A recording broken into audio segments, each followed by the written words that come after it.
Hello, everybody, and a very warm welcome to our webinar today. For those of you who haven't come across our DigiGen project before, we're a European research project. We extend across 9 countries, and we're working with children and young people to build new understandings about how they use and are affected by the kinds of technological transformations that they do, and I guess in some cases do not experience in their everyday lives. Today, we're going to hear about some of the work taking place focusing on youth civic participation in a digital world in 3 of those 9 countries, in Estonia, in Greece, and the UK. I'm Di, I'm going to be chairing the session. I'm from the University of Leicester, the Leicester Institute for Advanced Studies, but I'm going to very much look forward to handing over to our speakers and panelists shortly. So without further ado, sharing some of the fabulous work that our colleagues have been doing over the past months. We're going to be starting with Professor Athina Karatsujani, a colleague of mine at the University of Leicester. Athina's work is super interesting. She often talks about feeling a tension between her empirical work, empirical research, and also the kind of theoretical challenges and theoretical problems that arise when we're trying to understand the ways that technologies and digital technologies are used by all sorts of social movements, protest groups, insurgency groups, and in this particular case, young people. So Athina, can I hand over to you? Yes, thank you, Di, and it's wonderful to be chaired by you.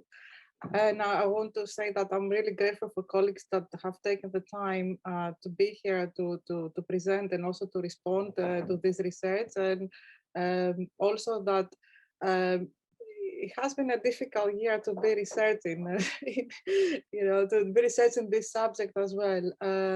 And finding the people to talk to that are also like dealing with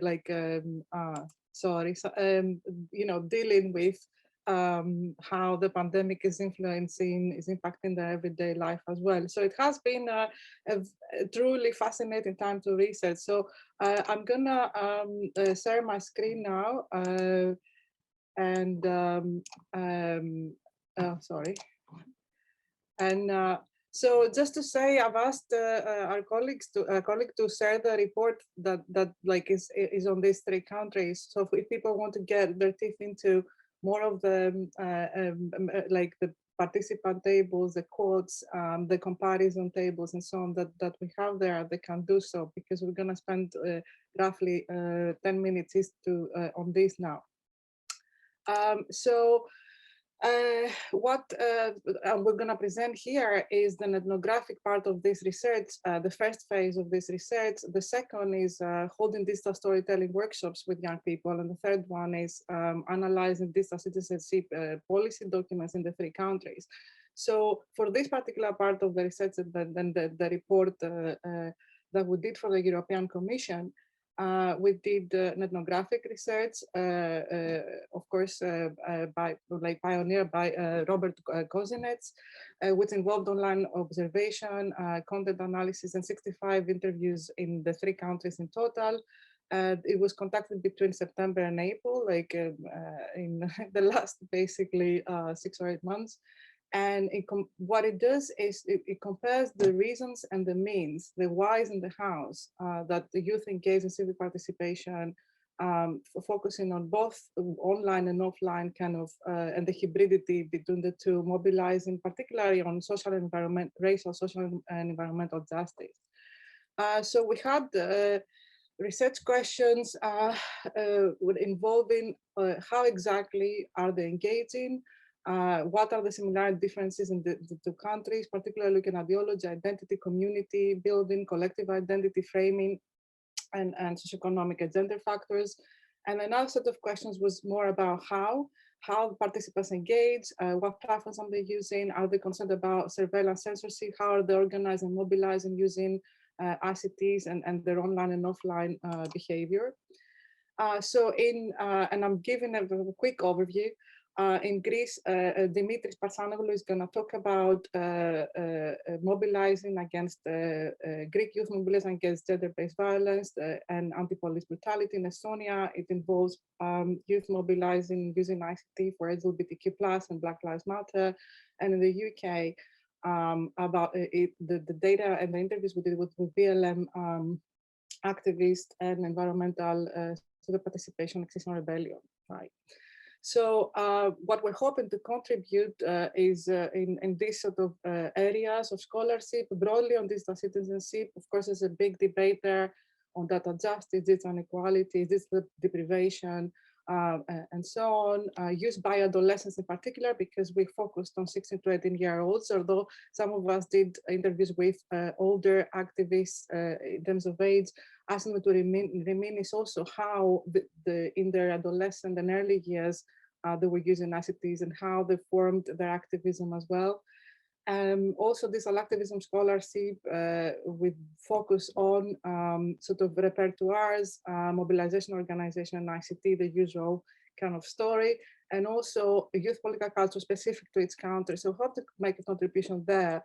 This I'm gonna leave the comparison for after the 3 countries. We have all explained on the 3 countries. So I'm gonna focus. So we're gonna come back to the comparison tables and then some comparisons after Dimitris and Katrin have a go in explaining their own case study.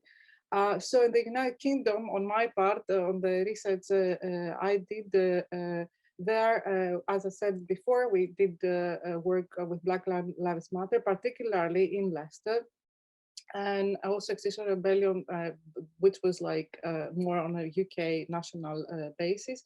And looked at also some intersections between the 2 movements, because they have been the strongest pandemic, let's say, movements during the pandemic. So some examples of what you were looking at in terms of the BLM broader kind of story are here. I mean, I'm taking some examples from Facebook, where you have different cities in the UK. In some cities like Leicester, because it has a high demographic that is non-white and a history of established anti-racist organizations as well. There was a very strong protest. There were 3 of them, and I'm going to tell you a little very quickly about them. But there were cities where enough efforts were made to have mobilizations, and then were dealt with hostility by the locals as well. So you have like kind of various examples of what happened in the UK. Now, I want to say briefly, BLM broadly, of course, did not start in June 2020, at the end of June, with the murder of George Floyd by the police in the United States. It was there for a long time.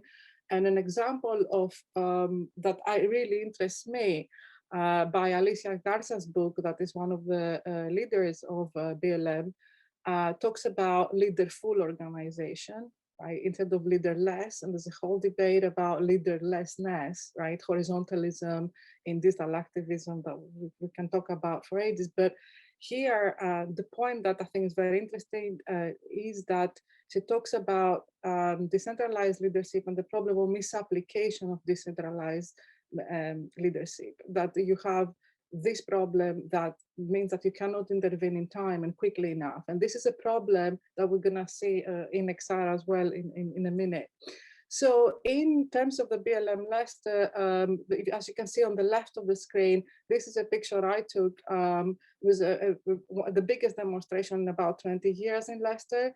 And we did no, sorry, just we see the first slide of this time in your PowerPoint. Oh dear. Well, you know what? I can go like this and then send through the chat the PowerPoint anyway. I can keep going. Doesn't matter. That would be fabulous. Thank you, Athena. Sorry about that. I don't think that it matters that much. So yeah. Well, that is, I don't know. Sometimes with these things, it's just you don't know what. If it's the law. So I was going here. Okay. So I was showing some pictures, yes, of the BLM, and then I was talking about a workshop that we did in Leicester with protests in Leicester. There were 3 of them, right? And they were organized by adhering to COVID safety rules and so on, right? So the thing with BLM in Leicester was significant because people talked about it as one of the most inspiring aspects of the Black Lives Matter movement, and as in the leadership, energy, and contribution of young people, that was seen as very important. There was a Black Bloom youth organization that actually came to the workshop we did in Leicester with academics and activists on the BLM, and they were in late teens and early 20s, and they were supported by older activists that contacted the city council. So older activists mentored them to ensure that the pandemic rules were actually enforced, so that supported them. But when we interviewed these activists, the older ones, they said all we did was put the boat in the legs on that. They knew what they were doing. They were amazing. I don't think they had an idea of how big this was going to be. But they were supported and mentored. One of the activists involved in that said that we're able to communicate to people our age, but I strongly believe only young people can speak soul to young people and can wake them up. So they were saying that it was the young people taking charge of this protest that made it actually happen, because they mobilized a lot of the youth. When I interviewed an adolescent who was part of showed up with his parents against the Brexit, People's Vote in London, showed up for XR, Extinction Rebellion protest. And when I asked him about the BLM in particular, he said, I have my two cousins who are mixed race, and they were incredibly angry about what happened to them when they were in the teenage years. They were regularly stopped and searched and profiled by the police. So, I did support much of what the BLM movement did. So you can see like how it kind of all connects, that they're part of this. So in terms of the Extinction Rebellion organization, you have a model that was thought about a couple of years before 2018, where the movement started to take momentum. And it was based on holacracy. So it's a specific model of organizing that wants to mitigate between hierarchy and complete horizontalism. And what you have there is different modes of roles and groups and mechanisms where somebody can resolve tensions. You have external and internal coordinators, and you can read about the report a lot about that because I don't have time to explain, but I want to explain a bit about XR and communication, because you had innovation there. For example, they were using the Mattermost open source version. It's the Mattermost platform, which is an open source version of Slack.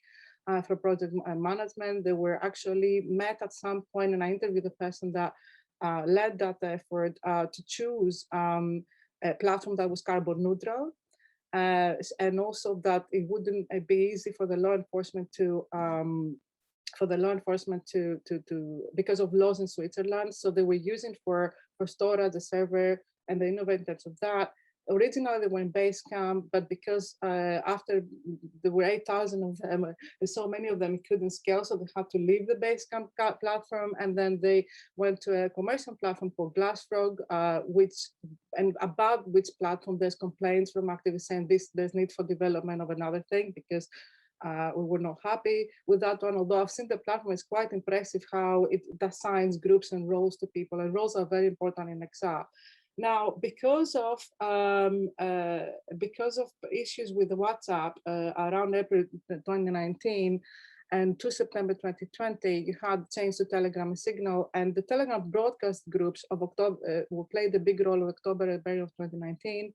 There were examples of hunger strikes, youth rebellions, and so on. But during the pandemic, though, the movement and XR movement used this period to restructure. And during that restructure, there was this realization that this model of deciding by consent, they call it, and that model of deciding by consent is in contrast to the model of Occupy consensus by consensus, where you have to explain how this will harm the movement if you take a decision. So you have to say, I don't consent, and then you have to explain. But because of that, it takes so much longer to take decisions. There were complaints about that period of restructuring that could have happened faster, but because you have to go through all these processes. Now, there was also mass audience publicity that XR was using, for example, Facebook, Twitter, Instagram, and so on. Now, some quotes that are interesting that I want to share from XR participants is that there are disagreements in relation to strategy and tactics, the disagreements, what is nonviolent, for instance, there were disagreements. The XR youth actually went and occupied the meeting of XR with cinnamon buns, basically saying we want more say in this movement, and we disagree with the Heathrow action. And when I interviewed one of the leaders of the Heathrow action, he said, well, you know, there was this decision that our action was not supported, and he explained why he thought that was. But in any case, you have these differences.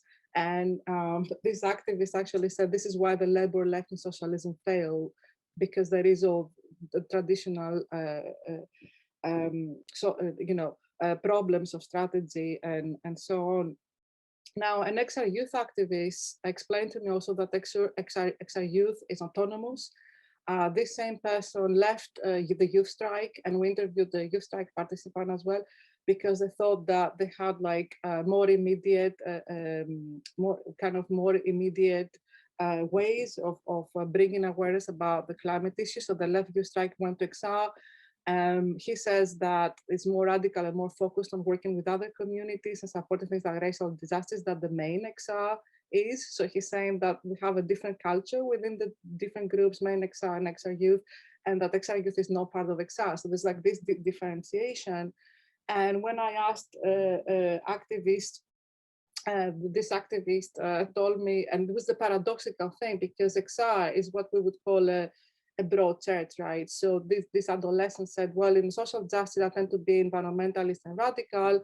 I think on things as social issues, I tend to lean more of the right. And then he came out with, I was a member of the Tories, but I ended up leaving because of the recent developments with the anti-protest bill. And that was a significant, if we have time to discuss, the anti-protest bill was significant because you saw these movements, BLM and XR felt targeted by the protest bill in the UK.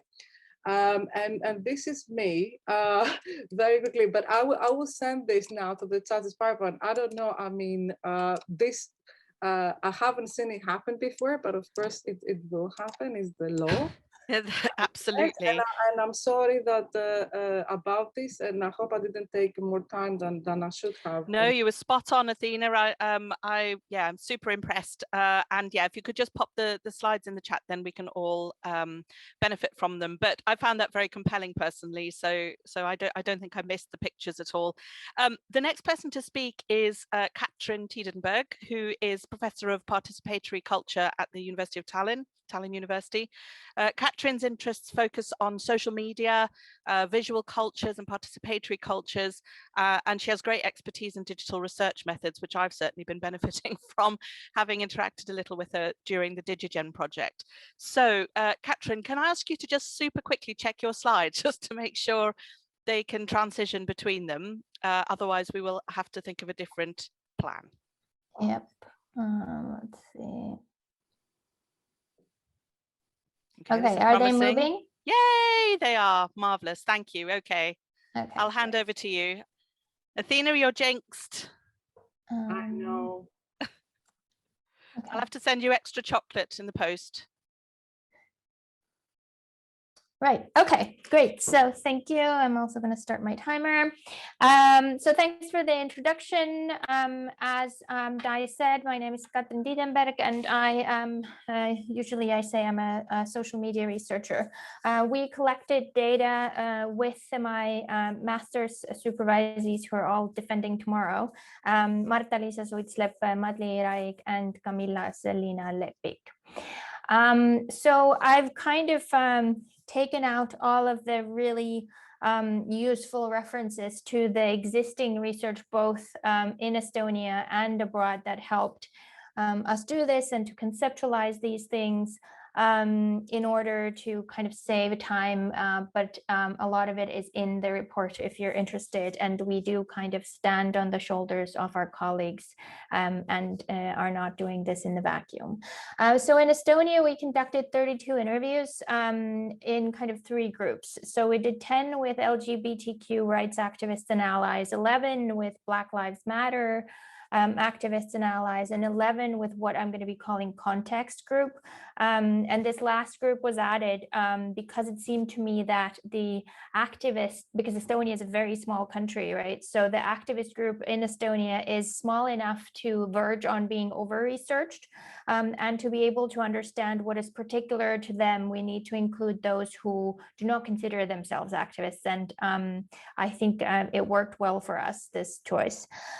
We tried to include youths both from Russian and Estonian speaking backgrounds, because Russian speakers are our biggest minority in Estonia, and from the capital city and smaller towns, from elite schools and ordinary schools. We also did pre and post interview ethnographic observation on social media of hashtags and participant recommended accounts and groups and stuff. Why? Here we go. So there was significant overlap in the causes that the youths in all three groups listed as important. So someone we interviewed because of their engagement in the LGBTQ rights would also talk about Black Lives Matter and climate change and vice versa. And the context group would also mention these three causes as the ones that they were noticing as currently relevant, or as the ones that they were agreeing with. The young people we talked to tended to describe their own political views as liberal, talking about an ideology built on equal rights, non-discrimination, justice, and tolerance. This was similar across all three groups, although when the activists kind of tended to frame speaking up for justice as a matter of responsibility and a fight for a better world, then the context group would often articulate it as rational. The activist groups shared their views on social media, but they also went to street protests and helped organize. Some of them helped organize those, wore tote bags or t-shirts with slogans, and kind of consciously tried to have conversations with others on social media and off social media to educate them.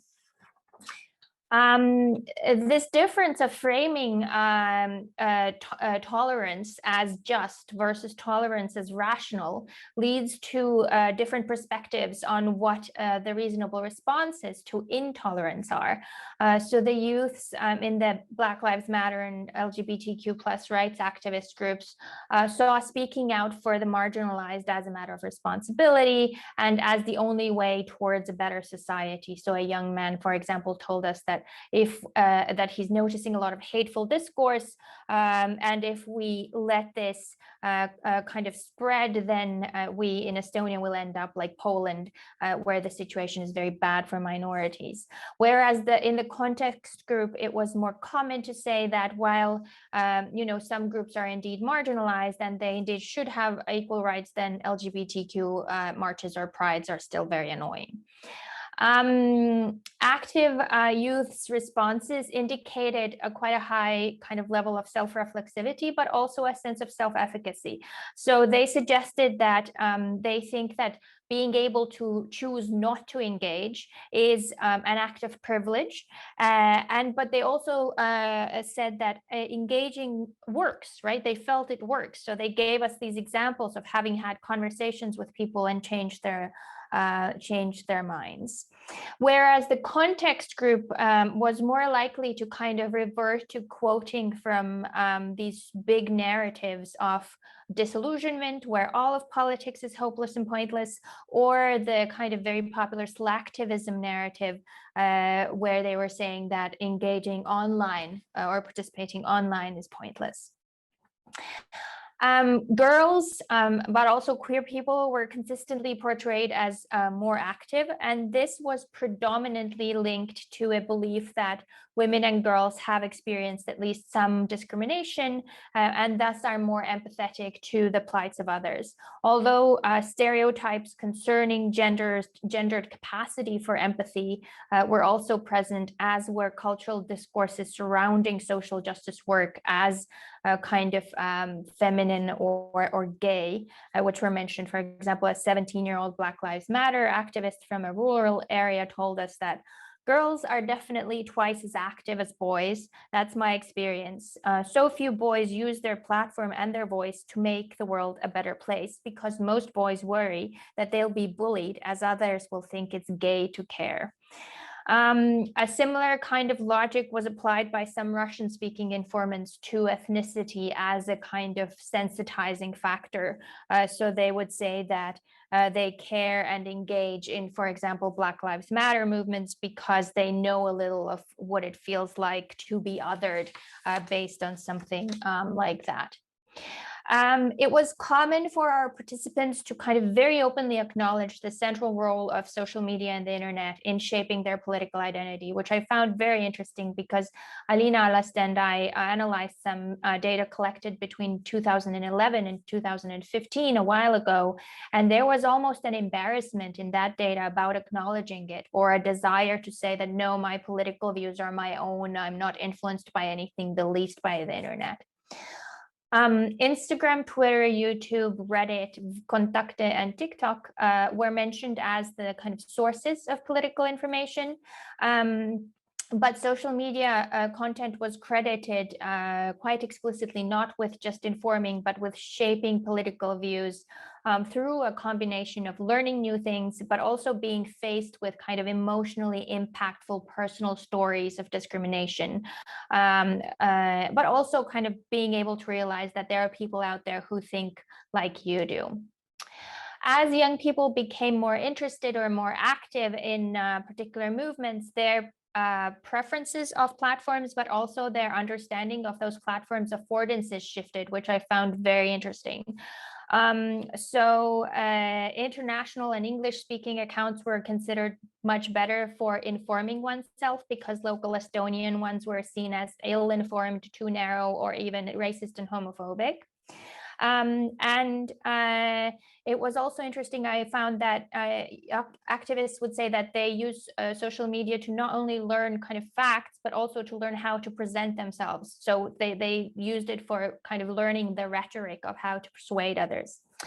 And when youth became more active, like one guy told us, I didn't used to use Facebook. My worldview was shaped by Tumblr and Instagram, but because Estonians use Facebook and Facebook has events pages, I've now started to use them when I'm helping organize protests. But beyond social media and the experiences of discrimination, we also talked a lot about family. So even when youth said that their family had no impact on their worldviews, usually because their worldviews differed, the recurring theme of family indicates that it was really central. So fearing the disapproval of parents and even fearing punishment was very often cited as an inhibitor of political participation, both when the context group was saying why they are personally inactive, but also when all of the youths were explaining why in general youths are not that active in Estonia. So racist grandparents, homophobic parents, including parents of LGBTQ kids, were talked about in this kind of vivid and appalling detail that really broke my heart. What's important here is that the kids in the activist groups either avoided talking to their parents or met them in full conflict, but the kids in the context group were more likely to say that that's why I'm not active. And I think it's important for us to kind of think when going forward, why some kids feel they have the agency to diverge from their family's views and why others don't. Of course, not all parents were horrible. So there were kids who very clearly said that I have learned how to have discussions at home and I've learned how to think and articulate my opinions at home. And that is kind of part of why I'm capable of doing it.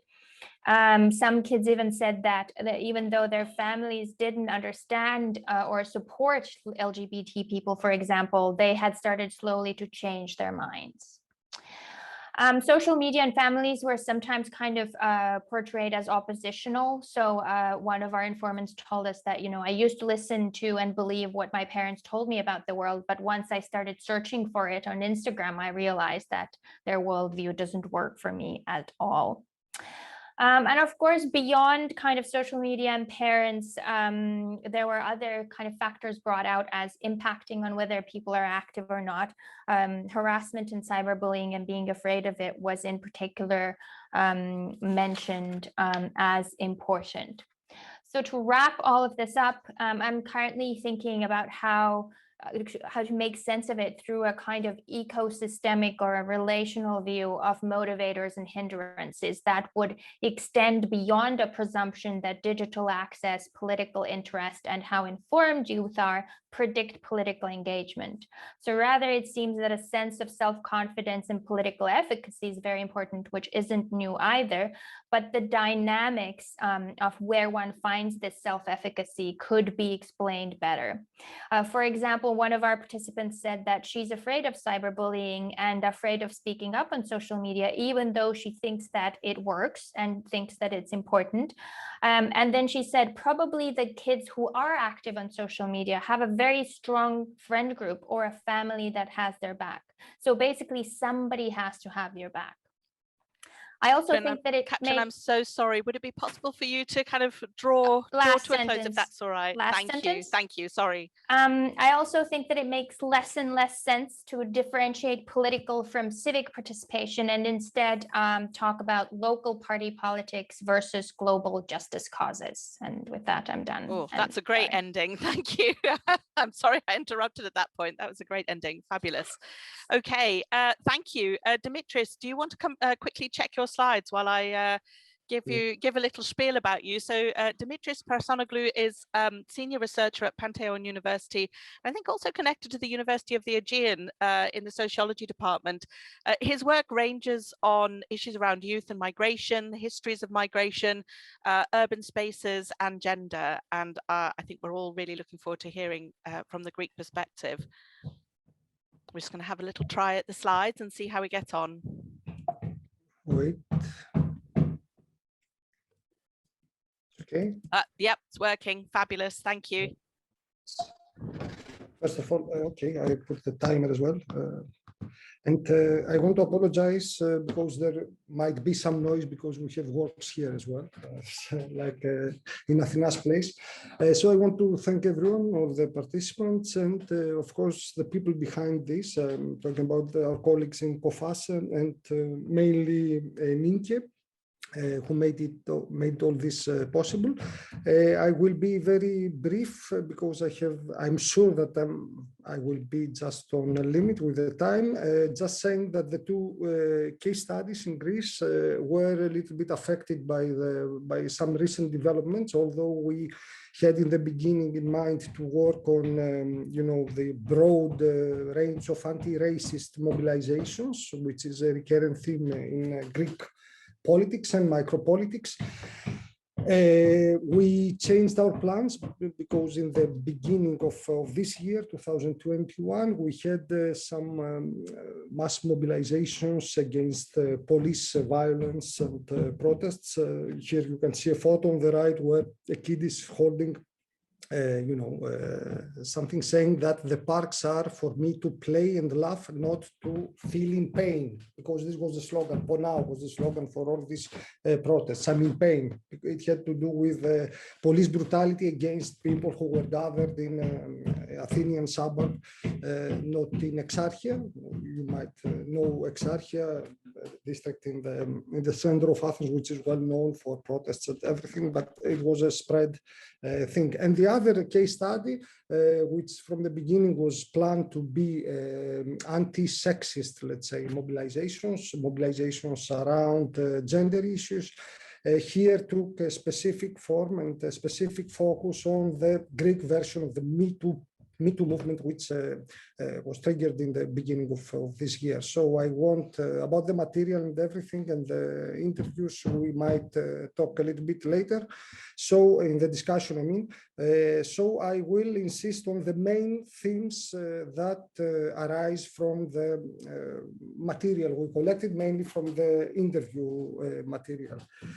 First of all, and I have chosen some things that might, trigger a discussion and dialogue between us.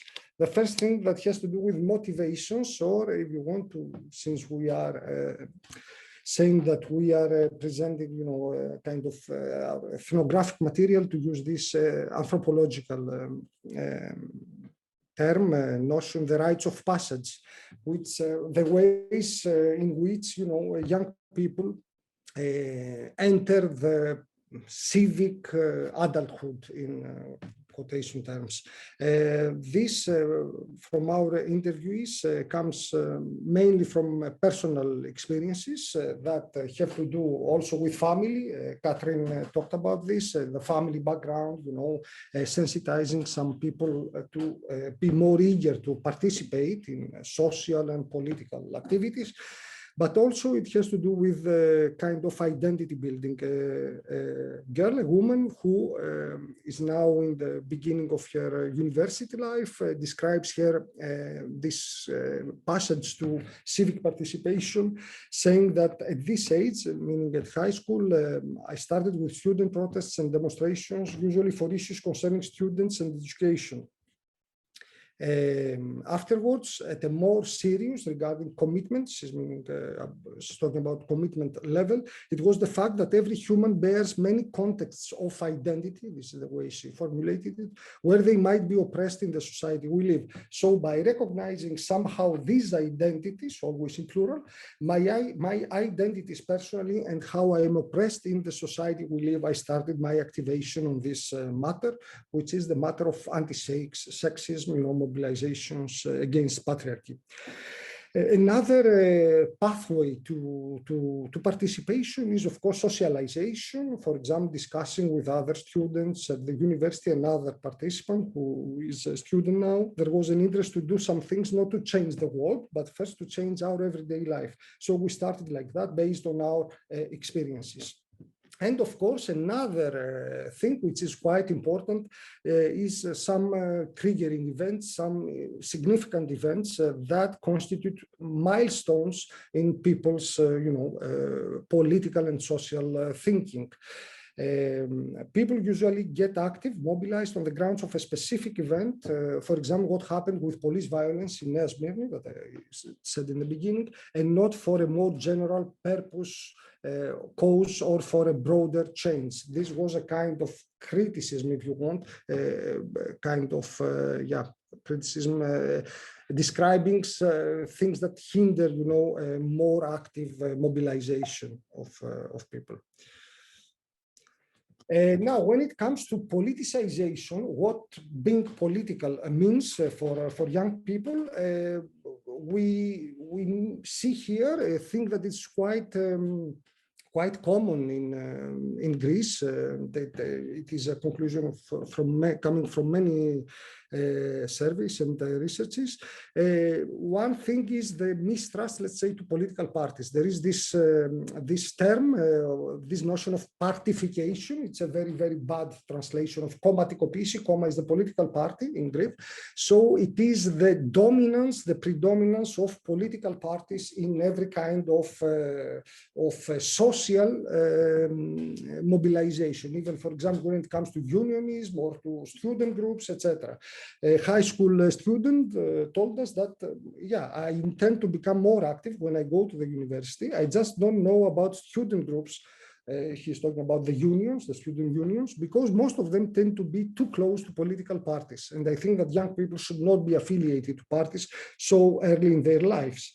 They should certainly vote in the elections. I believe in this, but they shouldn't, let's say, that student unions are unified with some parties, and I think that this is not the best thing for young people. And another interesting issue that appears in our material, it has to do with the intergenerational relations and the different ways that each generation or age groups, define political work and also political membership, militancy, the sense of belonging. A student describing, who is active in a political group that works on many things, among them also gender issues, describes all these differences between young people and the older people, differences stemming from difficulties in dealing with technical issues. For example, she was saying that every time something arises, she's on the phone all the time explaining how we share, how we have a Facebook account, how we invite our friends to like something that we have published. And another is the issue of politicization, which is understood by the older somehow in a more, let's say, traditional way. They don't understand how someone who is not in your union, in your assembly, might come to a meeting because they saw the form on the website. They don't accept it yet. So when we come to the use of social media, everyone has accepted that it is something that we cannot do without. That's why the Latin here, sine qua non. And another Latin, scripta manent, has to do with something that shows that, social media in a sense also helps with the organization and, having something in written, as one participant said, in Messenger, that is not just said in a meeting or in a gathering, but it's simply written. This certainly helps in the whole organization. And of course, in diffusing and monitoring, checking how many people really are coming, are participating in an event, and also monitoring the impact of the event, of the activity. So to wrap up, because I have something more than 1 minute, reluctance and mistrust vis-a-vis social media was formulated, was expressed by many participants. For example, one thing has to do with corporations, Facebook, Instagram, not only, all the platforms, they are private companies, so some people do not really know how their data is used, and that's why they have been avoiding. For example, in an occupation in a university in Thessaloniki, they try to avoid these platforms in order to get organized, especially for practical things. There were cases of censorship in the beginning of the year, especially around the police violence thing. And of course, there is a fear about the post-COVID condition and situation where some mobilizations, for example, in the university might be impossible because there is always the alternative of having, e-learning procedures, etc. So you cannot really occupy the university and having an impact on that. And I finish with this slide on whether the relation between online and offline. Online is good, but even for communication, people are saying that face-to-face communication cannot by any means be substituted by online communication.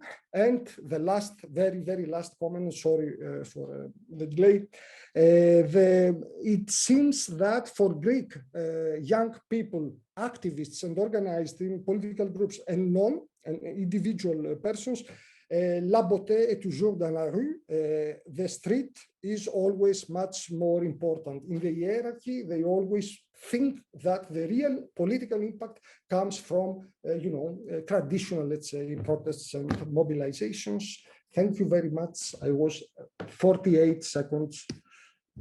That was brilliant. Thank you, Dimitris. I didn't have to. That was great. Thank you very much. I mean, absolutely fascinating hearing about these experiences from the 3 different country contexts. I mean, Athena, would you like to say something that kind of brings some of these ideas together? Yes, very quickly. You got to be quick though, okay? I'm gonna be very quick, yes. So yeah, I did try to send this, but it's in the report. Basically, some comparisons that can be made, and we talk about that, is that the Estonia participants are very active about the BLM movement and against discrimination of the LGBTQ, but they're less worried about issues of privacy and surveillance in comparison to the participants both in Greece and the UK. And this is perhaps both because the media political systems are far more polarized due to EU-related crises of recent years in Greece and the UK. And Greek participants have more distrust to political parties and commercial platforms than the Estonians. And they see it is less as a space for organization, as Dimitris mentioned, a strategy, than the UK participants. And the UK participants differ because there is more organizational and communication innovation in certain aspects and more widespread mentoring of younger activists as well. The 3 countries have similarities. Politicization is triggered by personal life experiences, specific events, especially anger surrounding equality, racial, social, and environmental justice. And there are some use of similar platforms, but they use it in different ways, as I was explaining. So that's from me to wrap up some of the comparisons. Thank you. Thank you, Athena. That's super helpful. And the report is in the chat. The link to the report is in the chat. If anybody would like to spend a bit more time with that extremely useful table, which I personally like quite a lot. We have 4 wonderful respondents, I suppose, people who are going to share their thoughts about the kinds of things that they've heard from our 3 speakers so far. Can I first introduce Professor Elina Allaste from Tallinn University, who works on matters close to my heart, youth-related matters, focusing on issues around lifestyles, cultures, and participation. Alina. Well, yeah, thank you very much. It's as you already introduced me, that I have been working with. Well, I'm a professor of sociology, but I identify myself as a youth researcher, and I have done that over 20 years, and mainly having studied youth cultures and lifestyles, but recently maybe even more participation, and also a little bit participation via social media. But I understand my role here is also somehow to contextualize, especially Estonian data. I hope that I understood it right, so I will maybe a little bit give the context of what Katrin had to leave out of her presentation, as she had to focus on the empirical analysis. So, as you might know, then Estonia is kind of called as a first digital nation and the European Silicon Valley. So we are known for our technological advances, and maybe there are more online services than in many other countries. On the other hand, I think it's worth to mention that or as you know, but highlight that it's a former Soviet Union country, and in a way there is still a little bit impact from the past to the political participation. So young people in Estonia tend to have maybe less belief in influencing society and show lower civic engagement compared to the Western countries. Actually, according to the very recent studies, Estonia stands within European countries in the middle. So it tends to be that other Eastern European countries actually have even less civic engagement than in Estonia, but most of the Western countries tend to have lower figures. But it's not so straight cut. But at the same time, the differences are smaller when we are talking about the participation related to the internet. And youth online and offline participations are rather interrelated, as also Katrin pointed out, and as is pointed out in previous studies. What is a little bit what Katrin was mentioning, that the number of activists is small, and people tend to be active in a similar, in a various groups, the ones who are actually kind of activists. That has also been brought out before, that maybe new modes of participation via social media have been employed by the people who have been active anyway. But I could also add that it works in the opposite way, that people who are really marginalized might be also less active in online. Maybe I will develop it later if we have time, but maybe this topic is less relevant if we are focusing on these issues that Katrin has brought out. But yeah, as Katrin already told, I was also kind of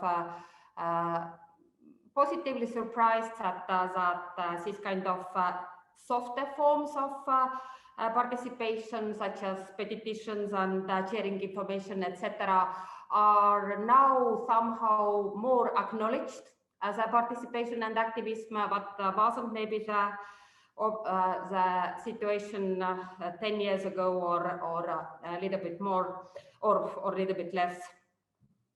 But what I think, at least from my point of view, I still think that the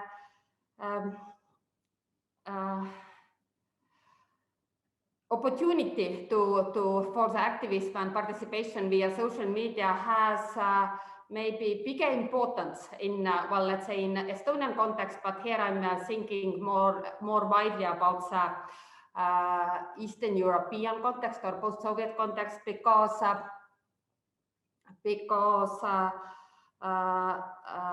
there hasn't been this kind of traditions of civic engagement when we compare, for example, Scandinavia. Now we have this comparison between UK and Greece, but I personally have done several comparative studies with Finland, so I tend to compare Estonia and Finland, and here it's kind of clear that maybe social media has different status, as it has this potential to engage more young people. Also because not everybody still are not so much interested of joining top-down organizations which are established for youth, which is, I would say, different from Scandinavian countries at least.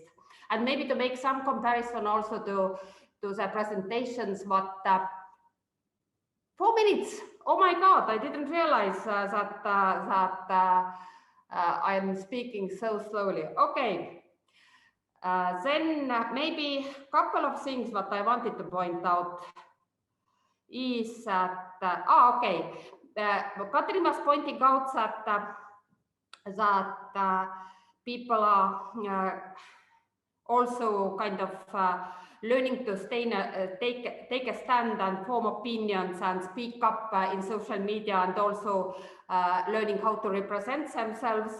This is a little bit kind of interpretation. I can't really say this is like it is, but it might be that connected to my last argument about this lack of history of engagement and participation in organizations. Maybe social media, in social media, young people kind of find their own space where they can learn to and make all these things. So that might be one of the importance in Estonian context. About all this data about the parents, which Katrin was pointing out, wasn't very surprising, but of course I think that it's better articulated than in many previous studies. But this is definitely also connected to the generational differences. I think that social justice is gradually becoming much more central amongst the younger generations, maybe versus to their parents, among whom predominantly very success-oriented values were prevalent, and not talk about grandparents' generations who were living in a different world in Soviet Union. Basically, if I make it oversimplifying it, is that was a world without different races and without sexual minorities. Then, do I have any other minute? Okay. One thing, actually, this is, I don't know if we are going to discuss, I'm not very sure. Well, there is a little bit this topic about differences within Estonia among, or what is connected from my point of view, ethnicity, but when it is combined with disadvantaged position in also regionally. Maybe it doesn't reflect only the ethnic differences, but yeah, that hasn't been so important here. But one thing I wanted to point out or ask, if I understood it right, that Katrin was mentioning that in Estonia people they are not so concerned about surveillance and all these kind of things. If I understood it right, then maybe there is also a question about lack of media literacy. So that was also, for example, pointed out in the international study of civic education, that, for example, civic education in Estonia has been improved significantly last 10 years in many ways, but media literacy is still kind of in a weaker side. But yeah, well, that is again one interpretation, but I think now I have to finish. Yeah. Thank you so much, Alina. This is so frustrating. I want everybody to be able to have at least triple the amount of time because there's so many super interesting topics and issues are coming up. Keir, I wonder if we could pass to you for your thoughts. I noticed your book Generation Left is out, which I'm hoping is going to answer many of the questions that I've had about the way that political trends seem to change as young people get older. So I'm looking forward to purchasing that. I think Polity is your publisher, is that correct? So yeah, buy it or be square. It'll answer all sorts of questions. And you also work with the Rosa Luxemburg Foundation, which I think brings you a different perspective. So yeah, please do share your thoughts. Thanks. Yeah, I will talk a little bit about how I see this relating to the work I've done on political generations, particularly in the book Generation Left. So one of the things I found really interesting, I had the chance to look at the report, and I found one of the things I found interesting that came out in both Athena and Dimitris' presentations in particular is this problem of movement inheritance, right? Or what we might call intergenerational intellectual inheritance within movements. Yeah, probably we'd say that. I think it's interesting to think about that problem and about the impact that digital dynamics might have on that problem. I mean, we might cast the problem as something like how movement veterans relate to newer actors, usually younger actors.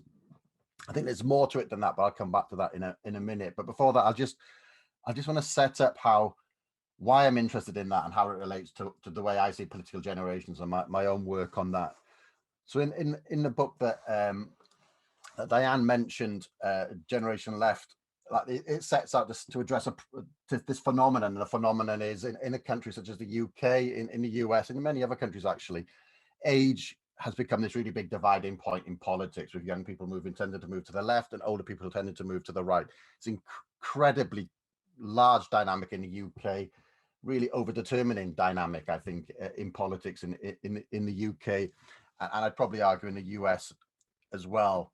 My argument in brief is something like there's a political generation gap has emerged because there's been this generational divergence along two axes. One of them is material interest. I'm quite interested in material interest, but related to that is a divergence in what we might think of as common sense understandings of what the future will look like, right? So common sense understandings of what is socially and politically possible. And my argument is that there's been a generational divergence both in material interest of young and old, but also on their visions of what the future might look like. And in fact, it's hard to talk about material interest without talking about social and political possibility, because people always have multiple potential material interests, and political action tends to get formed around a material interest that seems to lead to a viable and attractive future, the future in which those interests will get enacted. Interests don't make sense without some sort of conception of the future, I think.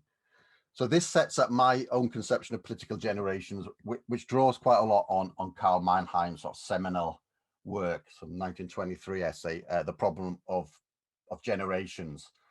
And so for Mannheim, generations aren't something that come along every 20 years as we're used to thinking about them, baby boomer, Generation X, millennials, etc.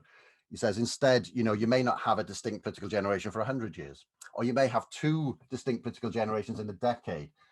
Because he argues that generations generational differences emerges as a result of an acceleration in the tempo of social and cultural transformation, acceleration in that tempo, which means that the traditional model of continuous adaptation, modification between generations sort of breaks down, and you get this rupture because the speed of change has disrupted it. We need to do some sort of translation of that into this century. It's a century ago that it was made, because in many ways, you know, we live in an age of what looks like really rapid transformation all the time. But most of that change is basically inconsequential, you know, perhaps a new iteration of the iPhone, something like that. So you need to be able to distinguish between this sort of inconsequential change and the sort of change, the tempo of change, which might be generational forming. And so in the book, I run Mannheim's conception alongside the concept, the theories around the events, which you get in contemporary critical theory. Well, actually, it's not necessarily contemporary. Through theories such as Althusser, Badiou, Deleuze, etc. And the way we might gloss that idea of an event is events are sudden moments of rapid change in what seems socially and politically possible. You can see how I link that back to this concept of material interest, etc. So that's the first concept. Events cause generations, or perhaps events cause the conditions upon which distinct generations can emerge. The second element of Mannheim's theory, which is interesting for us, is that he argues that older people are less likely to be able to accept the novelty of an event, the rupture and novelty of an event, because of our tendency to interpret new events for our own formative experiences, which he says coalesce into a natural view of the world. On the other hand, he says young people lacking past experience tend to get fresh contact with the problems of an event, so get closer to the novelty of an event, something like that. So that sets up this problem of intergenerational intellectual inheritance, right? Partly because movement veterans, you know, might well have their own established analytical grid, and might be tempted to interpret new events, new movement events, perhaps through their own grid, to put it that way. So that's one way, but the other way in which it might work is from the other direction, is so that when you have new movements emerge, they also have to position themselves amongst existing ideas and practices, right? And so what the place I would go to think about that problem is Marx's great text on repetition, which is the 18th Brumaire of Louis Bonaparte. And these are all really famous lines that we all know about, you know, human beings don't make their own history, but not as they please. They do not make it under circumstances directly encountered. I'll read a quote. Given and transmitted from the past, the tradition of all dead generations weighs like a nightmare upon the brains of the living. And just when they seem engaged in revolutionizing themselves and things, in creating something that has never yet existed, precisely in such periods, they anxiously borrow the names, battle cries, costumes, in order to present the new scene of the world history in the time-honored disguises and in borrowed language. And so it's this idea that the new emerges through a repetition of the old. Basically, the automatic response for when the new emerges is to interpret it through past generations, if you want. But that weighs like a nightmare upon the brain of the living. It's also worth quoting the famous line that comes before that passage, which is this one you'll probably know. All facts and personages of great importance in world history occur, as it were, twice. The first time as tragedy, the second time as farce. When Gilles Deleuze reads that passage later on, he makes this argument. He says, look, repetition is farcical when instead of leading to metamorphosis and the production of something new, it forms a kind of involution, the opposite of authentic creation. So we could put it like this. A farcical repetition occurs when organizational forms acting, interpretive grid of past generations are overlaid onto the new situation. And so the new movement doesn't get the chance to find what's new about it. Okay, I'll sort of set that problem up. So how might the digital environment make a difference on this problem? For this, I'd want to go to Paolo Gabaudo's book on digital parties. I'm not sure if people know that, but it's really interesting. He lays out a few different dynamics around digital parties, and I think you can apply it to digitized movements as well. He talks about the rise of hyper leaders who are able to mobilize large numbers of supporters through their ability to command attention. So Greta Thunberg is a hyper leader, but so is Jeremy Corbyn, so is Bernie Sanders. And so Gabaudo argues that one of the novelties of the moment is that like hyperleaders are able to mobilize quite large-scale organizations into existence very quickly, and we can think about XR in relation to that in some way. It's not quite fit the model, but it is useful, I think. But there's a problem, says Gabaudo, and the problem is these organizations tend to be brittle, and they have tendencies which are anti-democratic. And he says that the tendencies towards being anti-democratic come from the idea that what's missing from a digital party, from a classical party, is a layer of cadre. And we can also think about layer of movement veterans as that cadre. And so that layer of cadre would be a key sort of transmission belt for generational inheritance, or the negotiation of generational inheritance. Of course, traditional parties are not very good at this, of finding the new in new events, right? There's, we're probably all quite aware of like farcical repetitions of past dogmas overlaid over new events, etc., by parties. But my argument is that contemporary digital parties and contemporary digitized movements haven't solved that problem either. BLM is an interesting, Black Lives Matter is an interesting example of that, of an organization which doesn't have a hyper leader, actually, right? It doesn't have a hyper leader. And in fact, movement veterans have played particularly in the US, have played a much more overt role than something like XR, Extinction Rebellion. Extinction Rebellion is really interesting because it's almost like a deliberate digital party, right? In which the mobilizing power of the weak ties of social media are used to create an organization very, very, very, very quickly. But I'd also argue that one of the innovations of Extinction Rebellion is an intervention into movement inheritance. Actually, it's an intervention to try to interrupt movement inheritance, the way that movement inheritance would normally work.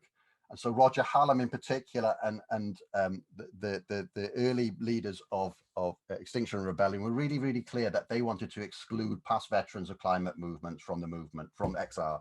In particular, they wanted to exclude veterans of the climate camp, the 2000s climate camp from Extinction Rebellion, and exclude the lessons that were learned there. And instead, he sort of erects, through a sort of what I think is a tendentious reading of social movement literature, he tries to erect himself and a small cadre of other people as the privileged movement veterans. But I think what you can see,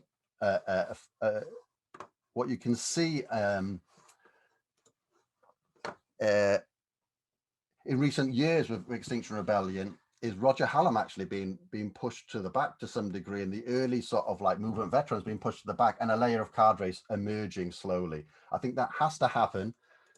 Because the layer of cadre, which they wouldn't call themselves that, but with horizontally sort of consensus decision-making structures, there are real tendencies towards inertia. And in fact, movement cadre are the vital element to animate those structures, even though they're devalued in the structure.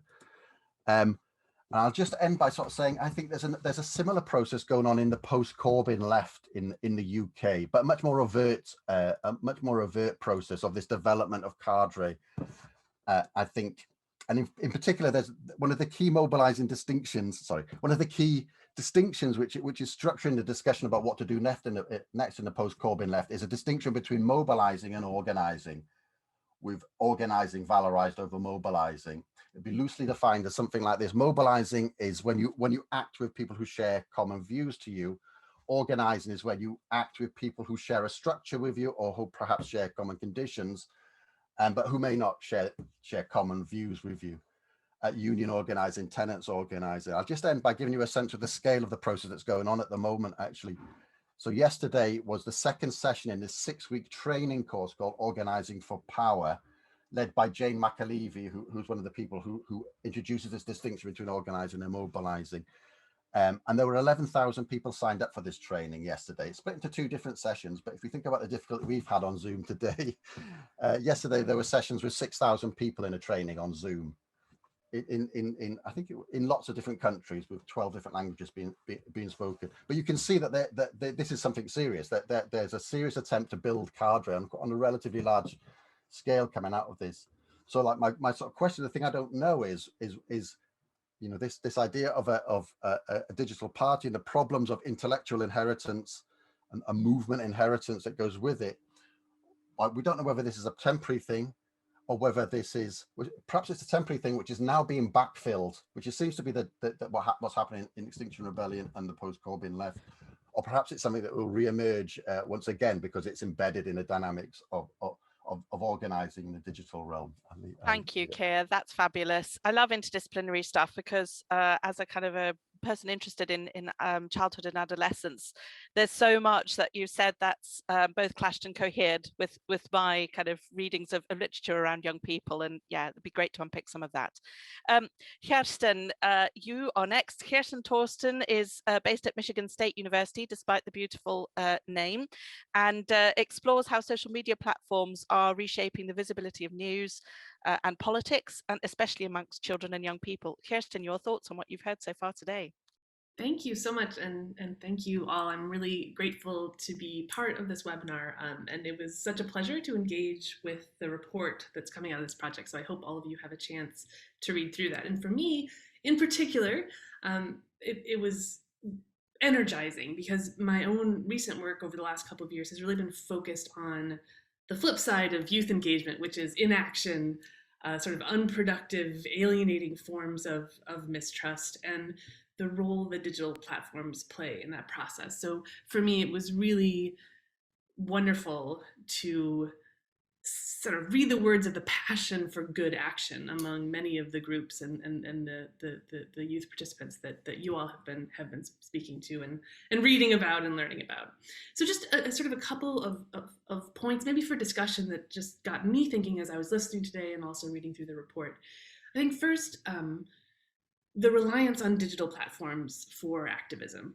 I love in this work, and I think we saw a lot of pieces of that in the presentation today, this sort of really thoughtful eye to thinking about the role of digital platforms, both commercial and open source, in facilitating and constraining the possibilities for political action or civic action. And that's very, very central to the things that I'm super passionate about in my research. And I think equally important here is to hear the very different ways that young adults understand that role, that the context within which youth push back or rebel against the constraints that platforms create, and the context in which they work with them and rely on them and build upon them is really, really important. And I, of course, as we all know, but maybe still needs so much more empirical work on, that these largely commercial platforms are in many ways the new grounds on which youth civic and political life is played out. And I loved, Katrin told the story of the activists are describing their activism in some ways as being socialized online, which I think is very much the case in a lot of the US context that I've been studying as well. And that it's not just about information, which I think is a classic way, at least in my area, that we've studied this role. It's not just you learn stuff or learn about new policies, etc., but rather it's about learning how to be political, or learning for you what is the line between the personal and the political, or the civic and the political. What's just like being a good person and doing good in the world versus taking action or organizing or mobilizing for a particular cause. And I think this idea of how to persuade is something that you've learned, as we heard also today. How to be politically strategic, how to acquire this sort of passion, or as Dimitris said, recognizing your identity as oppressed, or recognizing inequality by encountering these really powerful personal narratives from other people. And it's amazing, of course, then that this happens on very platforms that are controlled by corporations who have very little interest or concern or passion for those particular causes.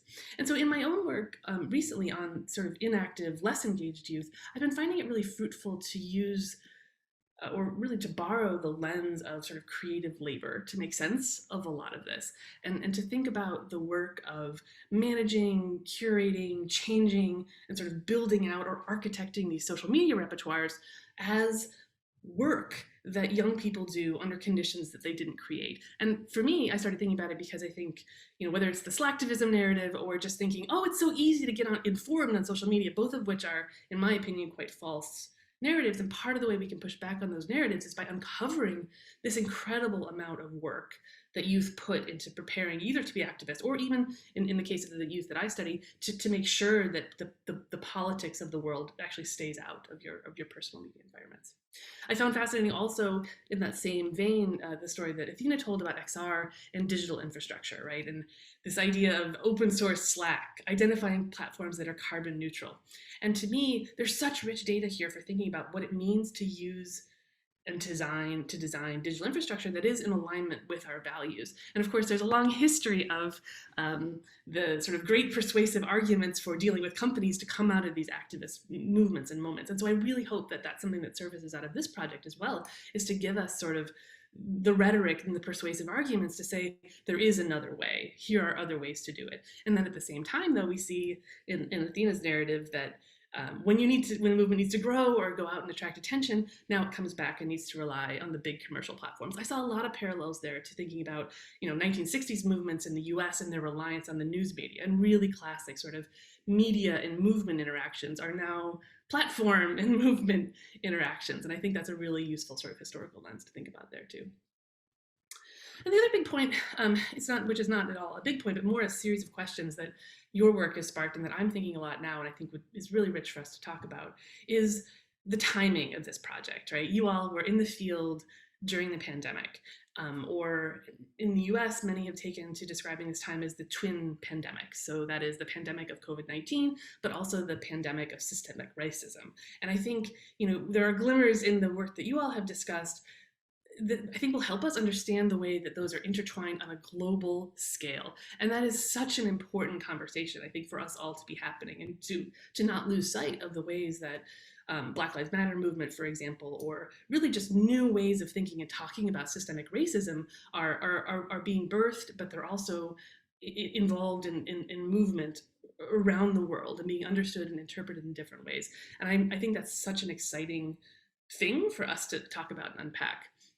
Questions that I think have really been on my mind: what will be the learnings of the pandemic for young activism? Are we more or less reliant on these digital platforms? Do we have more or less power to intervene in the workings of these platforms when we were stuck at home or we had to connect through these modes? What does it mean to be socialized politically? So to the point of the previous presenter, is this a moment, right, socializing a new generation unit? What does it mean to come alive politically at the height of these twin pandemics? Will these things remain intertwined in the rhetoric of how young people understand their own sort of political lives? And then, of course, how will this tie back to dependence on commercial platforms? So I will leave it at that, but just to say, I think there's so much in these data, and I'm very excited to have a conversation with many of you. And again, I'm really grateful to be part of this conversation. So thank you so much. That's fantastic, Kjerstin. You pronounce your name slightly differently. I assumed a Scandinavian background. Apologies. Yeah, I mean, again, some fantastically thought-provoking ideas there, particularly around location and global context and interactions with technology industry, which is a tricky space to be operating in at the moment anyway. Finally, we have Pantelis Vatikiotis. I practiced that as well. Yeah. That's a bit embarrassing. Thank you very much for joining us, also from Pantheon University. And your research also focuses on these issues around the sociology of media, social media movements and activism. And yeah, could you please share your thoughts with us on what you've heard so far today? Thank you very much for the introduction. And many thanks to the presenters for their great reflections on the very interesting project they are working on. So in my case, I will try to reflect on the Greek case. And let me start with some key issues of the specific case study that I found very interesting concerning the theme of this webinar, I mean the digital generation's political voices, and its focus on young people's motivation for using digital media to express political opinions and engage in political actions. So here the reflections on Greek case evaluate a fundamental dimension related to this aspect, which is the relation or the balance between media activism and political activism. As it is mentioned in the report, digital networks in Greece are seen more as a means of counter-information, meaning for civil society agents and activists to make their voices heard and facilitate democratic diffusion, and less as meaningful space where political strategies can be deployed, meaning a tool to discuss, develop strategies and tactics and coordinate social grassroots movements. There is a clear distinction here where the online is considered more useful in terms of information while, according to the report, actual political mobilization is held offline. And I believe this dimension may enhance the theoretical perspective of the project and enrich the discussion on participants' engagement in civil participation on digital networks and the extent to which it affects offline political practices. In regard, for example, to what was mentioned also in the presentation of Dimitris, of one of the respondents saying getting active mobilized on the ground of a specific event and not for a more general purpose or cause. Or in general terms, putting forth partial alternative discourses and not exercising a comprehensive critique of power. Another important aspect highlighted in the Greek case has to do with which and how particular social media are used. Here also the use of Facebook, Instagram, and the other platforms point out their significant role in communication and mobilization in the Greek case. Still, as the report and the presentation also highlighted, this reality does not erase reluctance, distrust, and criticism towards platforms and applications. And here we see, as the last reflection of Athena on the comparison, we see that Greece is different to Estonia and UK, since there is far more distrust to commercial platforms, and the information communication technologies is seen as less of a space for organization and strategy. Plus that there is a preference for open source software. So an interesting question here is why participants do not use, for example, alternative social media in this regard. Is it due to the level of familiarization with the newer digital practices? Is it related to the technical devaluation of other tools that are developed by digital activists? Or is it a more committed, let's say, approach standing against the employment of newer media for organization and strategy? And in relation to this aspect, I think the perspective of the older participants, as were employed in the UK case, would be fruitful for the Greek case too, evaluating intergenerational aspects, not only in terms of how they define membership, which I guess comes out of the reflections of the young generation, but also in terms of mentoring, which has been important in the development of alternative media in Greece. Coming to the context and try to make some relations with the other two studies, taking into account the broad definition of political engagement, encompassing both grassroots mobilization, activism, and participation, and new participatory repertoires. Further contributions by participants who are active members of civic society organizations in Greece, how they are organized, utilizing specific types of platforms for different activities, I think would enrich the comparative perspective here. Also, the focus on online movements mobilization in the Greek case could be enhanced in terms of further issues set in the project's agenda, such as in regard to solidarity movements to refugees and anti-fascist movements, taking also into account that both issues are at stake the last years in Greece. Also, the reflections on the two main areas that this report focus regarding Greece, I think the reflections on the police violence, where we see similarities with the UK case, could be enriched in the same way it has been done for gender-based violence, where the study, for example, evaluates how activation and politicization are triggered by personal experience linked to the ways that gender identities are treated in specific social context. And finally, some reflections regarding the research techniques that are employed in the Greek case study, a further detailed account on how, through netnography and snowball sampling, were identified the individual interviewees who participate in the research, for example, focusing on significant protest groups or organizations, observing tagged content in venues and accounts on social media, would evaluate issues related to the sample, which out of the 13 interviewees, which are included here in this report, we notice that most of them are students who engage to a certain extent, probably occasionally, in activism, while there are two participants who are non-activists. So this kind of reflection would point out challenges and limitations addressed in the process. And this could also reflect on some concluding thoughts that presented in the report, which points out, for example, that demonstrations are still considered to be the most effective means of protest, while online spaces are both by activists and non-activists reified, and here is the issue that I mentioned before about the number of non-activists, reified as a means of alternative or counter-information that should lead to more active participation. So overall, I think that the Greek case is a very interesting one, and it raises many significant issues regarding key questions and aspects of the project. For example, or in specific, whether digital networks are an alternative means of inclusion in democratic society or means to achieve democratization, whether online participation indicates the intention to participate offline, and of course the quality of political engagement and the formation of collective identity in the movements that gradually emerge on social media platforms.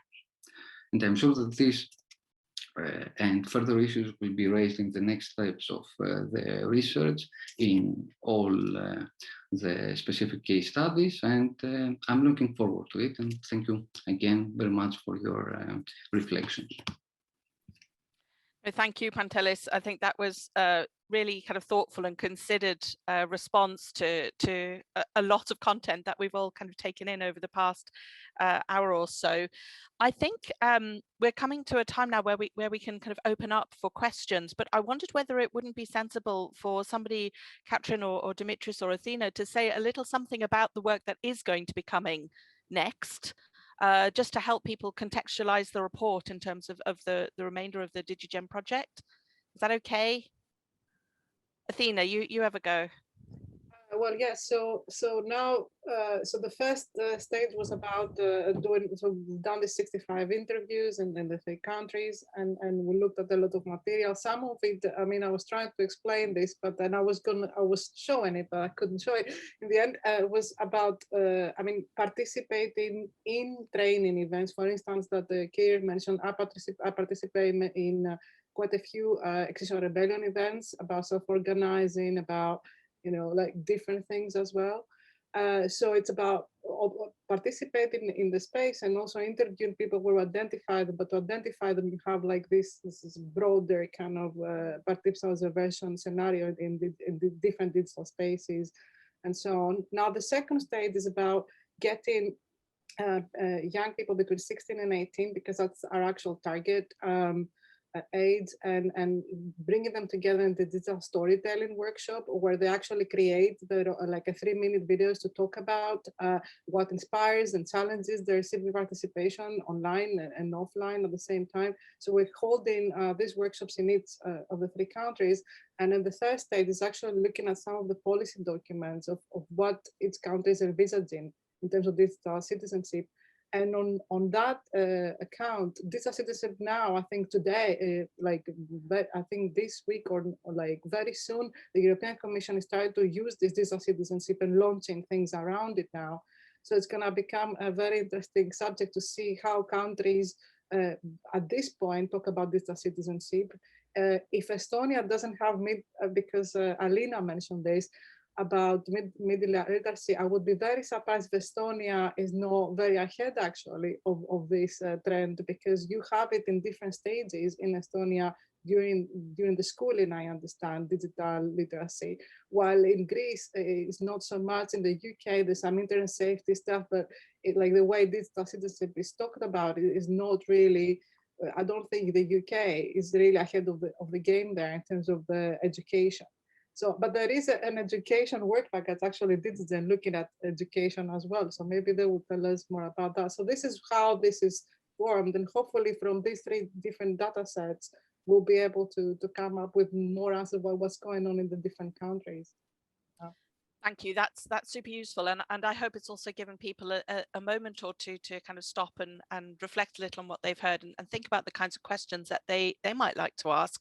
We actually had a comment a little bit earlier on in the chat from Elizabeth Losh regarding almost a question for Katrin and asking for a little bit more information about work that's been done regarding civics and politics. I wonder, Ninka, would it be possible to open up Elizabeth, so that she could just say a little bit more about her question and see if we can begin by addressing that. Would that be possible? Elizabeth, I hope you're still there. I haven't glanced down the participants list. Yes, I'm still there. I was interested in hearing more from Kat about the kind of political framing of youth activism as opposed to the civic framing, just because so much of the research in the United States has really focused on the kind of narrative of youth as kind of pre-political.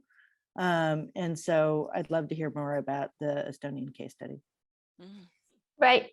So the kind of suggestion to maybe refocus from, or I don't know, yeah, let's say refocus from civic to political, but not in a kind of where political only means local party politics, and more towards these kind of global causes and justice is a bit of a speculative suggestion for me at this point. So this is where I ended up after, like analyzing this data and writing for this report, but I'm definitely still thinking about it. And it came from the work that Airi-Alina and I have done earlier together, where we used the kind of civic framing and kind of differentiated it from the political framing because the data supported it, right? And what we meant by the civic framing in that data was that there was a lot of people who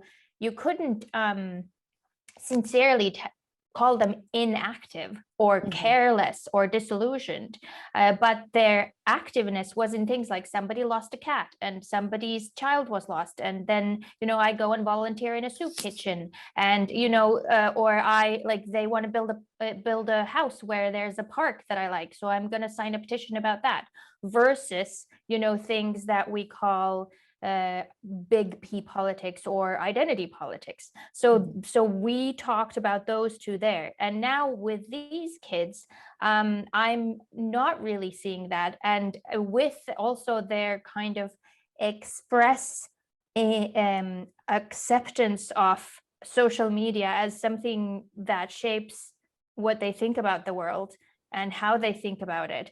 I'm currently kind of in the process of wondering whether we're seeing a shift of sorts, right? Again, here.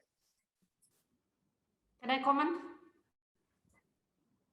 Yes, please go ahead, Alina. A little bit. And Katrin was referring mostly to Estonia, isn't it? Or that? Okay, then it's yes.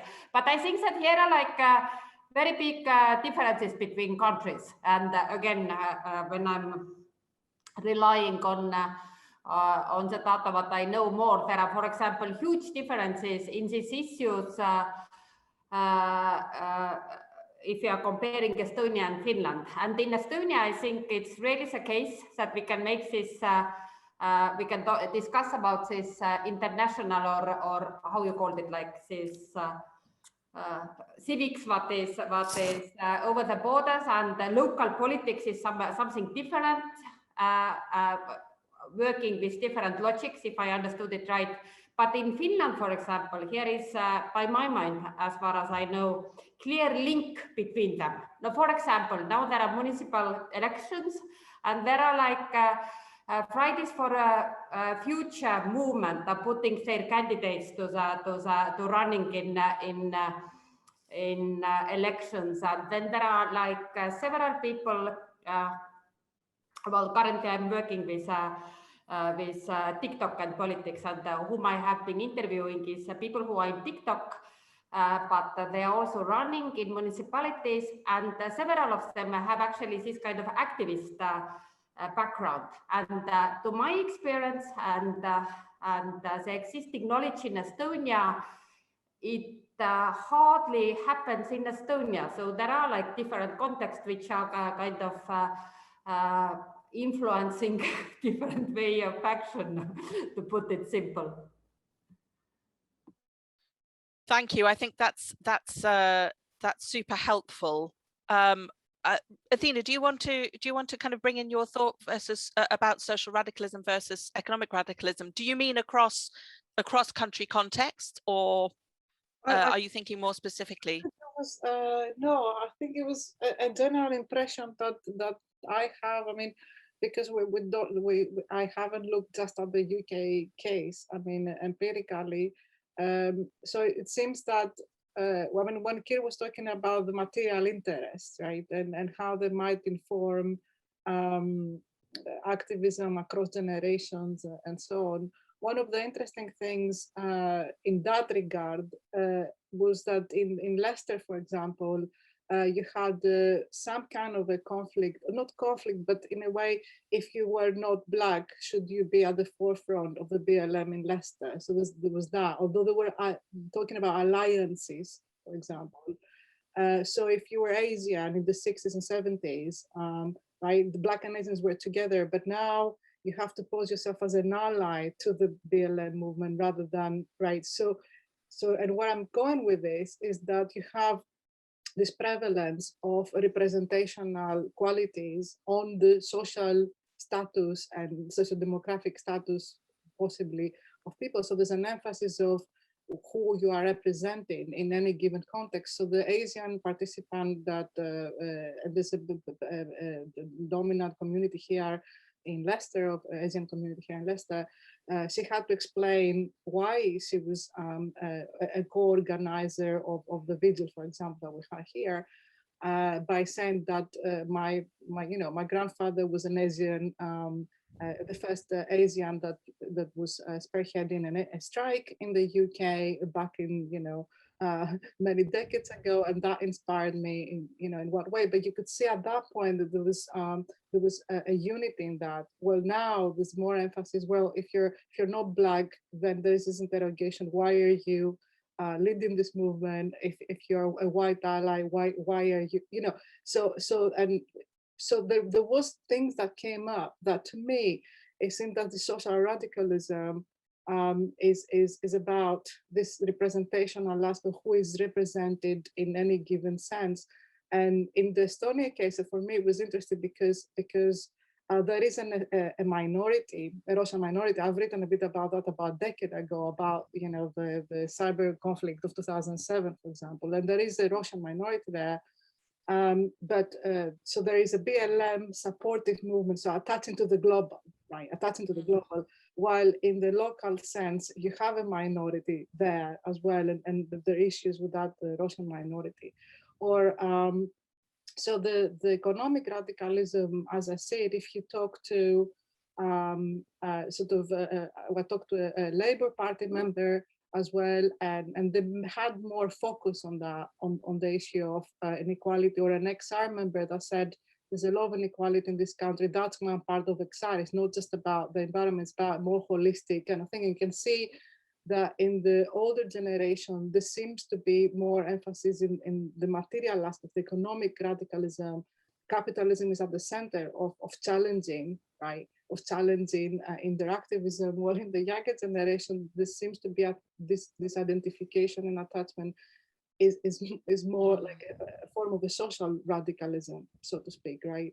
And that's why you have this confusion, I would say, not confusion, but this paradox of somebody being an XR youth member, right, and voting Tory, and then saying I left the Tory party because of the police bill, and you're like, oh, so you have like this like paradoxes happen that are very interesting, and these tensions that are very interesting.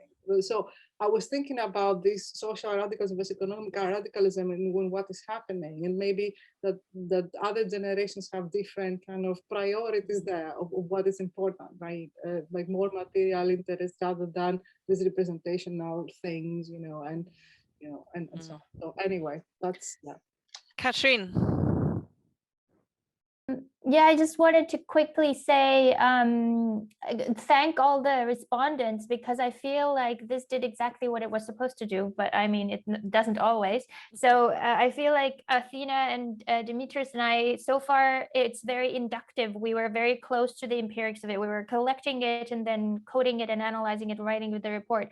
And now we have all these kind of additional, more abstract, conceptual things, and at least I am starting to notice how things connect across those lines. So Athena was talking about the different kinds of radicalism. I'm looking at my notes while you were all talking, and I'm thinking, like this the question of the generation and generational inheritance, we could do something awesome with that, where in the Greek and the UK case, it's the previous activists, and in Estonia, it's the lack of previous activists, and thus the prior parents and the grandparents.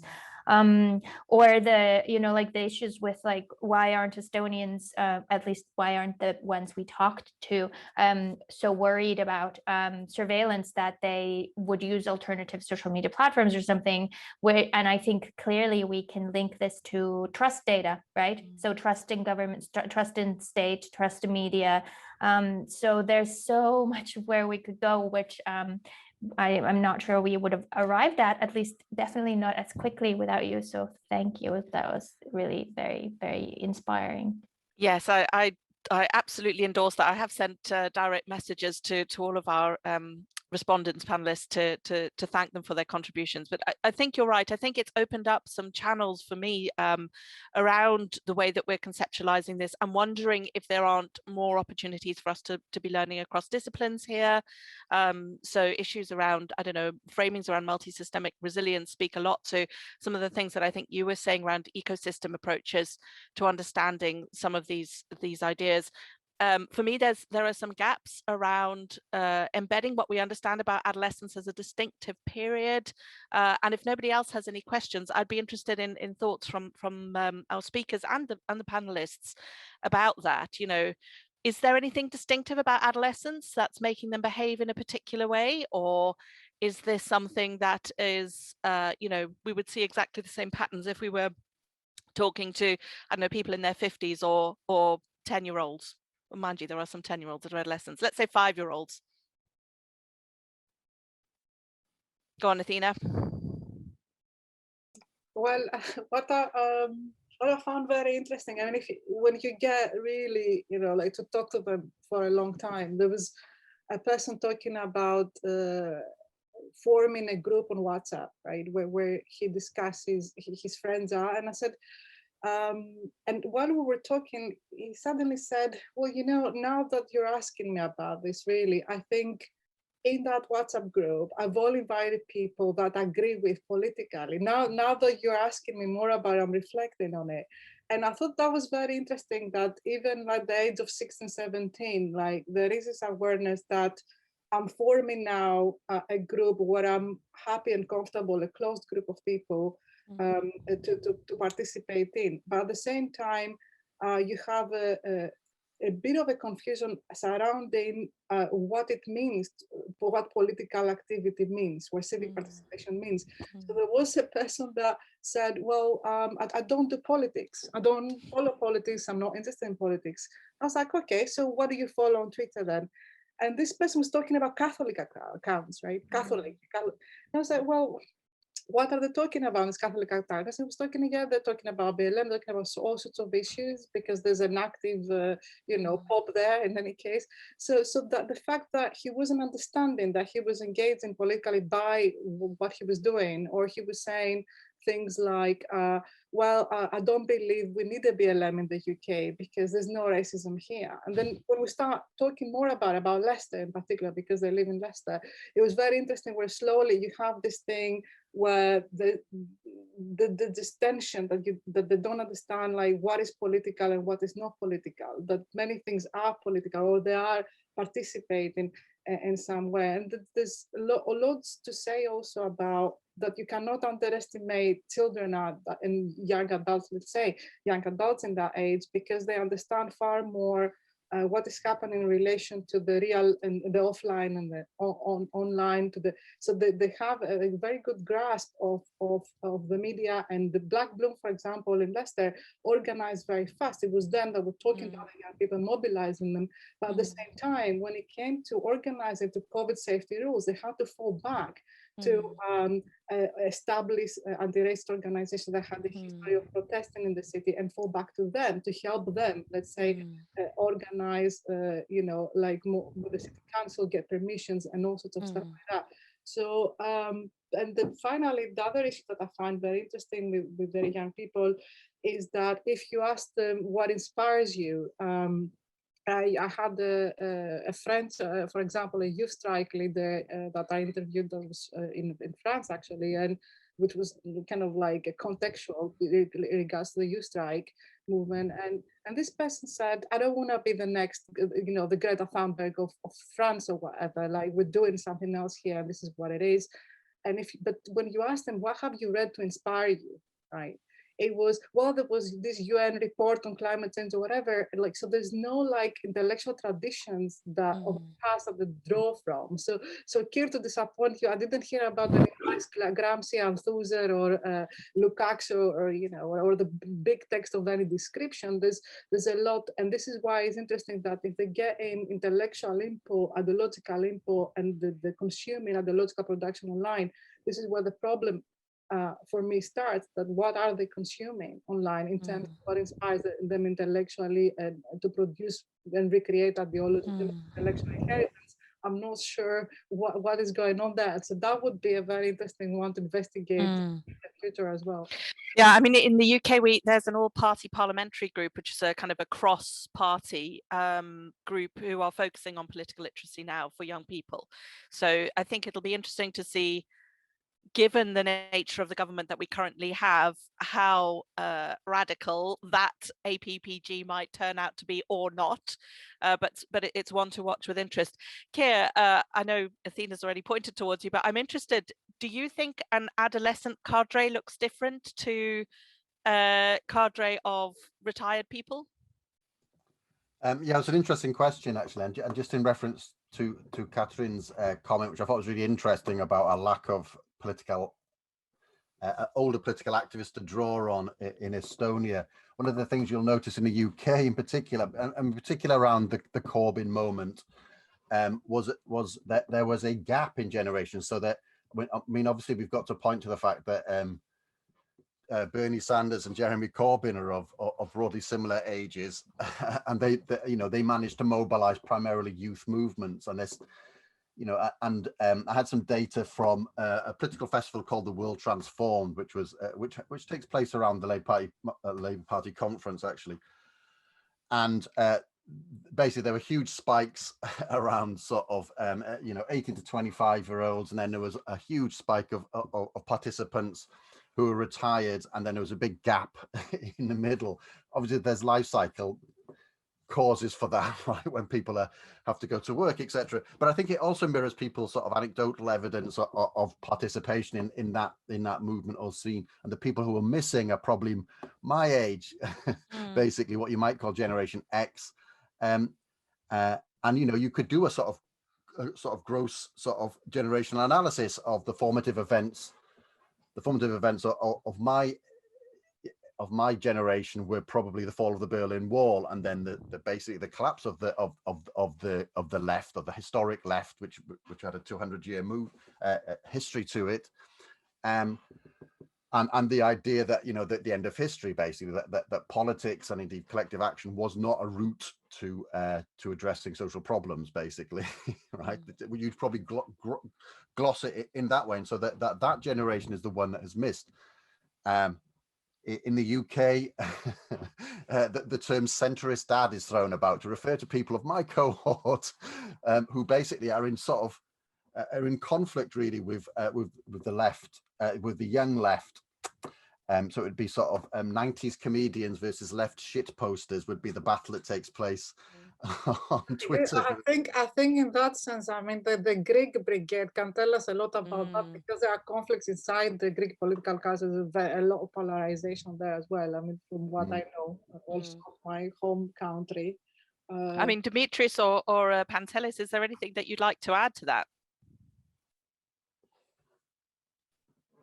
I may about this, whether these phases constitute something different. I think what I can understand, and this is not only an observation coming from this research, but also, I was in 2008, in December 2008, in all the protests, riots, etc. And me and other people of my generation, let's say, older, colleagues at the university, we were a little bit, how can I say, we had a kind of malaise in French. We felt a little bit uncomfortable. This was why, because we knew that things were done like this. Okay, there is something, there is an event, and then we capitalize this experience. We use a lot this, Pantelis knows, kefaleopoiesis. We capitalize this experience in order to create a political meta-language. I think this does not exist, not only younger people now in adolescents, but in this generation, if we can speak of a new political generation, things are much more faster. There is no care, and even there is mistrust for representational politics, that's for sure. You can see it, and it does not have to do with radicalism, the level of radicalism of someone. They do not really into representational politics, full stop. And I think the way that, political, coming also to this framing, civic or political identity is built is more experience oriented. It is a kind of, personal involvement, let's say, which also creates a kind of shift on the perception of responsibility. For example, if I distinguish between the two groups, main groups that we had, it's a very small sample, but okay, we had some students, university students who are already organized in political groups or in student unions. In their way of thinking, their analysis, their responsibility is, the government or even capitalism or whatever. For younger people, for high school students, for example, the scope of responsibility is around their own commitment, their personal commitment and responsibility. I don't know, but as Kat said, I mean, yeah, I think we have opened some gates in order to reflect more on all these issues. Yeah. Any thoughts from you, Kat, on that?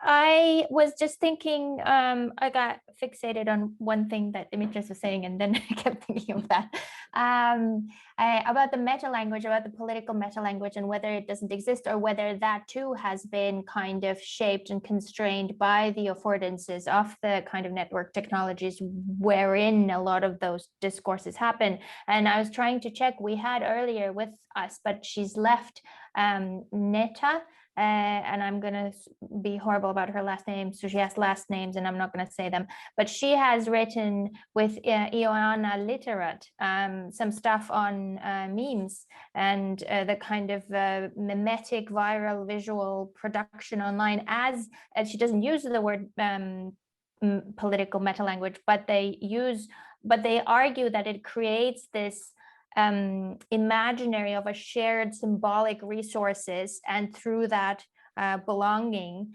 and I'm not arguing it's the same thing, but I'm just saying that might be an interesting thing to contemplate, what the differences are between those, and then what's behind those differences, like the changed political situation, of course, the changed actual people who are doing it, of course, but then also like how does the the technological environment incite people to do meta languages differently. I'm interested in perspectives from our attendees as well, and I'd like to kind of just take a breath to make sure that you feel like you're able to contribute. So if you would like to ask a question, you can use the Q&A, you can use the chat, or you can raise your hand. But I'm very aware that it's mainly us talking at the moment. I'm interested in wider perspectives as well. While attendees are having a think, Kjerstin or Allaste, is there anything that you, Alina, is there anything that you would like to add to the things that we've been discussing? I would just mention, and it's been really fun to think about the sort of generation, age cohort, life stage debate, which is a super classic one, right? Is it more about the psychology of growing up and life stages? It's about the time that you grow up, or is it about what you inherit from the people you were growing up after?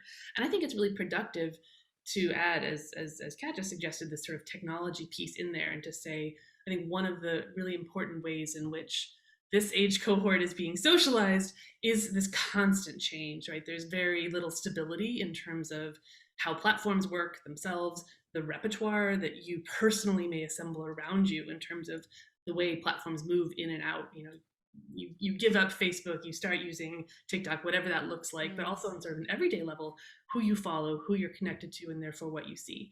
And I think it's really, you know, challenging for us sort of methodologically to build in that incredible amount of contingency in terms of thinking about why do some people get exposed to content that socializes them or mobilizes them in certain ways? Why do some people not? And the sort of mechanisms through that, which that flows. And so connecting back this conversation to sort of emerging work in terms of media exposure and how that is being transformed, I think is really, really important. And we've heard a little bit of that reference to earlier. So just really interesting to think about.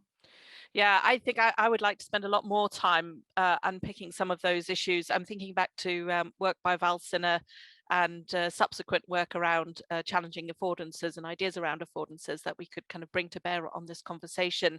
It's interesting, I had a conversation not long ago with a colleague who's doing some very interesting work on medieval slavery, and he's been very surprised by the amount of content and material that is coming out that really is written by or contributed by teenagers, and you know, it's made him ask some difficult questions about what adolescence is and reflect quite in a challenging way on how much we can genuinely understand about what happens afterwards while we have such a limited understanding of adolescence and adolescence in a digital world. I think, you know, and particularly centering those seldom heard voices and underrepresented voices, I think would be great to be able to do. Thank you so much for all of your contributions, speakers, panelists, and attendees, and your interest. And yeah, keep an eye on the project because there's more to come. Fabulous to see you all.